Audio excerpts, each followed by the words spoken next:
Welcome. Yes, again, we're back. I'm gonna chop up this video. I know I'm a little late. I think the draft came on last Wednesday, Thursday, and over the last few years, the trend has been identified where you see black players more and more going to the league, going to the top schools. They're all bringing white girls or non-black women along for the ride to ultimately, if they stay the course, reap the benefits of his hard work, his dedication, his sacrifice that comes along with getting to such a level in athletics. So what I've noticed, and I'm sure you have too, the elephant in the room is that whenever this conversation comes about, now it is getting a little bit more in depth because more people are taking notice. But for whatever reason, the black women seem to think that the boys are defect or their environment, or they have some convenient excuse that does not allow the blame. I wouldn't say blame, but it doesn't show the real issue here. It masks it to where black women are saying, well, something must be wrong with them. All of these, athletes, newly drafted NFL, NBA players are with white women. So instead of saying, well, why is that? And then you see the white athletes that also are in the mix, they have white women as well. So what does this say? Does this say, well, are there not any black girls in their proximity due to the level of sports they play? Or is this to say they went with the more better option for their goals and aspirations? Because we know by virtue of experience, by virtue of witnessing other black men do everything they can to provide a better life for their family, especially their women, because they tend to put their women first. Their women will ultimately shit on them. They will shit on them. They will kill their dreams. They will leave them, and so on and so on. Now, let's not go to say that white women and other women won't do this as well, but the probability is a little bit lower because other races of women do not have the independent mindset. They're a little bit more tactful in staying the course. If they do leave, they leave in a manner in which they feel it won't really jeopardize the man, but in some cases, all divorces is going to take a toll on a man's psyche, his wallet, and his confidence. Because we know that men do not leave families that they've built. They do not build seven-figure businesses to ultimately tear it down or sabotage it. So they try to point the direction of the conversation in the area of the men or the boys being somewhat corrupt or defect, because they all are not dealing with black. Most of the athletes that you see get drafted, they don't have black women on their arms. They have white women and other races. Very, maybe an Asian, maybe Middle Eastern here and there, but mostly you'll see white women, because you must understand, white families groom their daughters to be secured. In affluent areas in which a lot of these students go, there's certain concessions made for these players to play at these top level schools that have access to the resources, the connection, the media, etc., to get exposure to their program. Because a lot of schools' financial backing is through the athletics, basketball, soccer, football, baseball, etc. So when you see these this is no coincidence that you see white girls corralling around these top tier black athletes. Their mothers have told them, hey, you're in an area that the top level prospects of this sport come through. It would be in your best interest to latch on. Have you noticed you don't really see any stories about a family coming out against a black player dating their white daughter? You notice you never really see that come out in the media. You never really see that on video.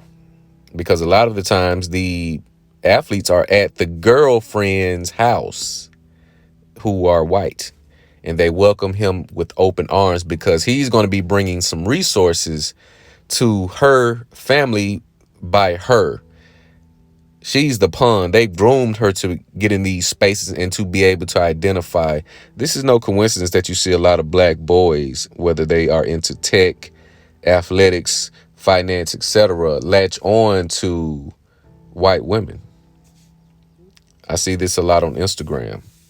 I see a lot of top level guys in the fitness realm, in the entrepreneurship realm. They tend to date white women. You do have a few power couples that are black, but though it's not as prevalent now as you would see with the white and other races of women. I've told you I had a cousin who does photography, and I'm in an area that really does not openly accept interracial dating. I'm in the South. I'm in that good old Alabama. They have certain views in this Bible Belt. So my cousin going to these schools because he's a photographer, taking pictures for prom and the send-offs. He said about 70%, 80% of the black boys went to prom with white girls. And he said he saw a lot of black girls going with no date at all. And you notice there's just, when you go out for your girls' night, you're kicking it with the fellas, you're going to these bars, you're going to these places to kick it. Just take a look at the groups of women, the packs of women that have no man in sight. This is nothing new. This should not be a coincidence. You see the packs of black women thinking that they're turning up, shaking their ass in the seats and all this type of shit. Well into their 30s, 40s. You see 40-year-old black women in groups of 3, 4, 5, sometimes 6 and more. In these places, not a man in sight. Still chasing dick in VIP sections. Still chasing dicks and VIPs. Trying to hit the blunt for free. Trying to get a shot of Casamigos for free. Take pictures with the bottles and all that type of shit. Why is it that black women won't acknowledge that it is a reflection of them that whenever you see these top level black athletes on draft day, that they're not with black women? Why is this? Could it be you as a black woman? And they have statistics that show black men typically marry within their race, but they are 3 times more likely to date and marry outside their race as well. You have different statistics because a lot of black men are not married. A lot of black women have the opportunity or had the opportunity, but now you're looking at 25%. I'm thinking it's going to drop more down to 15% in the next 2 years. The marriage rate will decrease because, again, I must tell you, when you see certain visuals on TV, it is a good and bad thing. This is why you never really see interracial couples on a advertisement on television where it is a masculine black man and a feminine white woman. You really don't see that, but you do see the white men with the black women. They won't promote a black man, but when you see the indirect marketing on television via the NBA or NFL draft where these players are with these white girls, people are paying attention to this. Say, well, he's at the level that I want to aspire to, or they're doing what I want to do, and they have white women. That may seem like the way to go. Because things that we use can also be used against us. Things that we use for gain and for pleasure, favor, etc., those very same things can be used against us. So let's say social media, the convenience of social media, the versatility that it brings you to advertise and present a false narrative also can show a truth when not intended, such as black men getting with white women when they're on their path to success and high levels of it. You see, the black women are now frustrated because their dating experiences are changing. They have evolved. You see black women asking these questions: do men date anymore? Do men do this? And et cetera, et cetera. They're asking that because they're not getting the treatment that they used to get. A lot of it deals with the mindset of a lot of men. It also deals with the aging of women as well, because women tend to think that they're just going to get old and stay fine with no working out, no exercise, no proper dieting, whether that is physical and spiritual. And you see women that you dealt with 5-10 years ago, and you're like, shit, 2 years ago, 6 months ago, and they crash into the wall. They crash into the wall going 100, thinking that they're the shit and the world is their oyster. But the elephant in the room is that the white and the black players that you see that do not have black girlfriends, they have been exposed the same way as to what girls to avoid. Because you cannot get to a certain level without proper guidance, mentorship. People just don't stumble and figure their way to the top. Some people figure it out, but it comes with great experience. It comes with a lot of lessons. And with those lessons and experience comes wisdom and knowledge. But you have those who are fortunate enough to have the game given to them at a young age. So a lot of women and a lot of girls think that they get game from their mothers, grandmothers, aunts, etc.